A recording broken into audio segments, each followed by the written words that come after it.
Hallo broers en susters, ek groet julle in die naam van Jesus Christus.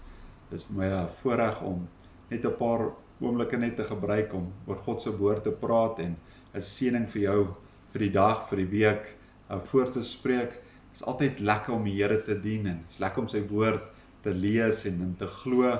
Veral die tye wat ons inlewe en die struikelblokke wat ons moet deurgaan. Ons moet dit nie alleen doen nie. Ons is daar om mekaar te help, mekaar te ondersteun, vir mekaar te bid en veral in hierdie tyd mekaar vashou dat ons mekaar kan oplig en oorwinning te kry in elke situasie wat jy is. So ek wil net 'n oomblik vinnig gebruik en net in Johannes 8 vers 1 en 2 net vir jou lees wat sê: maar Jesus het na die Olyfberg gegaan en vroeg in die môre het hy weer in die tempel gegaan en al die mense het na hom gekom en hy het gaan sit en hulle geleer.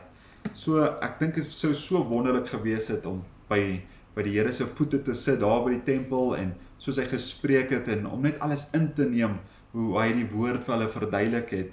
Maar ek wil jou aanmoedig, broers en susters, ons het ook die voorreg om na die huis van die Here toe te kan gaan en ons kan sy woord oopmaak en wanneer jy in jou binnekamer of by jou werk of waar ook al jy mag wees, as jy jou hart buig, jou hoof buig en as jy die Here aanroep, is hy daarso.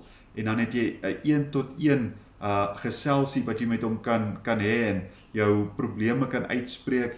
En die wonderlike ding is, die Here is daar om ons te help. Hy het al die krag, hy het al die mag om jou oorwinning te gee in wat ook al jy gaan.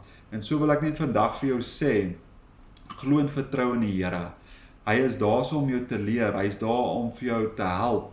Jy moet net glo in sy woord, jy moet net terugkeer na sy woord toe. En ons is hier om mekaar te help.